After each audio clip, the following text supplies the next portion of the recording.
les entrepreneurs africains ont des solutions aux problèmes du continent, ils le prouvent. Cette année, il était une centaine de start-up présentes à Vivatech. C'est le plus grand salon européen de la tech qui vient de refermer ses portes à Paris. Et pour la deuxième année, il récompensait 3 start-up africaines innovantes. Prix Africatech, décerné en partenariat avec la Société financière internationale, une agence de la Banque mondiale. Et nous sommes ce soir avec Jean Lobet, camerounais, fondateur de la start-up Waspito et lauréat du prix Afritech dans le domaine de la santé. Bonsoir, soyez le bienvenu au Journal Afrique. Merci d'être avec nous. Bonsoir. Alors, votre start-up, je vais résumer en 2 mots, vous allez nous expliquer, c'est une start-up qui permet d'avoir accès à des services de santé à distance et grâce à son smartphone. Comment ça marche? Donc aujourd'hui sur Waspito, vous pouvez avoir des consultations instantanées avec les médecins. Après consultation, vous pouvez avoir des ordonnances à la pharmacie, des médicaments livrés chez vous. Et aussi, si vous avez d'ordonnances de laboratoire, on fait les prélèvements à domicile et les résultats sont envoyés digitalement. Donc c'est une plateforme sur laquelle opèrent des pharmaciens, des médecins et toute une communauté que vous avez réussi à fédérer. Absolument. Quelle était la genèse de cette start-up? Comment est-ce que vous avez pensé à la développer? Donc, en 2015, après avoir perdu mon père par une crise cardiaque, il était dans une petite ville au Cameroun qui s'appelle Kumba. J'ai commencé à réfléchir et j'ai vu qu'il y a 500 millions d'Africains qui doivent voyager pour voir un médecin. Donc, je me suis dit, et beaucoup d'entre eux vont mourir avant d'arriver chez le médecin. Donc, je me suis dit, s'il y a moyen de connecter ces patients avec les médecins sans se déplacer, ça peut aider beaucoup de monde. Donc, c'est un peu comme ça que j'ai commencé à réfléchir sur comment faire Waspito. Et que vous avez créé la société, c'était en 2020, c'est bien ça? 2020, oui. Vous avez combien de personnes maintenant sur la plateforme? 500 000 utilisateurs aujourd'hui. Et activement, chaque jour, il y a 7 000 personnes qui sont en train d'interagir avec les médecins gratuitement sur la plateforme. Est-ce que vous gagnez déjà de l'argent avec cette plateforme? On fait des revenus.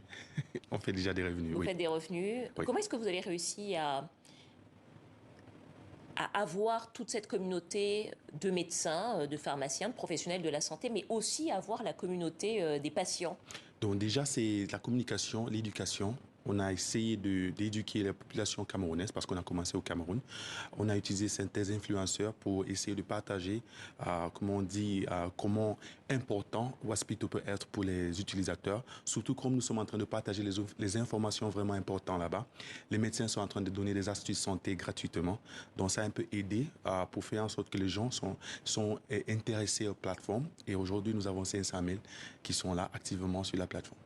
Et les médecins ont accepté de faire cela gratuitement? Oui, les conseils gratuits, mais quand il faut faire une consultation, il faut payer. Comment ça se passe alors pour le paiement? Pour le paiement, il y a le moyen de paiement comme Orange Money, MTN Mobile Money, donc Visa Card aussi. Donc c'est facile pour avoir un médecin sur Waspito. Donc tout est digitalisé, y compris le médecin, y compris les consultations, et on peut se faire livrer des médicaments, c'est bien ça? Absolument. Donc vous travaillez aussi avec des sociétés qui font de la livraison? Oui. En Côte d'Ivoire, nous avons un partenariat avec La Poste qui nous aide pour les livraisons de médicaments. Justement, c'est la question que j'allais vous poser. Vous nous avez parlé du Cameroun, oui, où les activités ont commencé. Oui. Vous êtes présent dans quel pays aujourd'hui? Cameroun, Côte d'Ivoire et dans quelques semaines, le Sénégal. Quels sont vos projets aujourd'hui et puis dans les mois ou peut-être dans l'année à venir? Donc l'année dernière, on a pu faire une levée de fonds de 2,7 millions de dollars. Actuellement, nous sommes en train de boucler notre levée de fonds de 3,1 millions de dollars.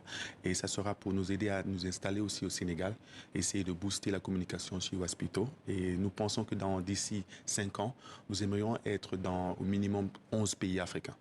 11 pays africains, essentiellement des pays francophones, anglophones, tout vous avez... Mélangé, pays anglophones et francophones. Par exemple, le Nigeria, qui est aussi partie d'un de nos cibles qu'on veut aller. En Est, le Kenya aussi.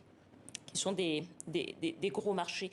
Peut-être en quelques mots, qu'est-ce que vous avez appris de l'expérience Waspito sur le domaine de la santé sur le continent?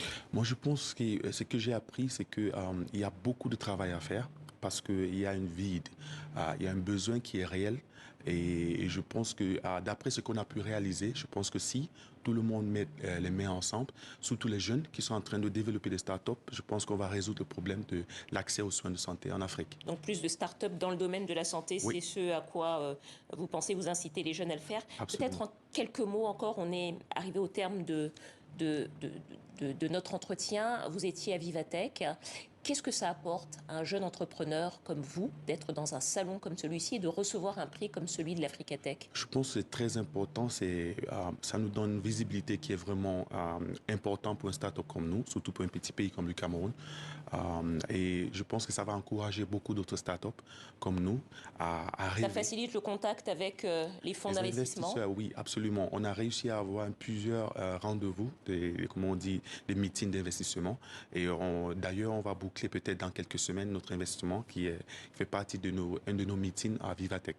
Merci beaucoup, Jean Lobé-Lobé, fondateur et CEO de la start-up Waspito. Je rappelle que cette année, c'était les secteurs de la santé, de la finance et de l'environnement qui étaient retenus pour ces récompenses de l'Africatech, de l'Afritech.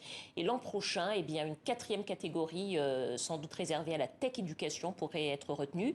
Donc, que les start-upers africains qui nous écoutent n'hésitent pas à tenter leur chance. Merci beaucoup. Merci à vous. Merci.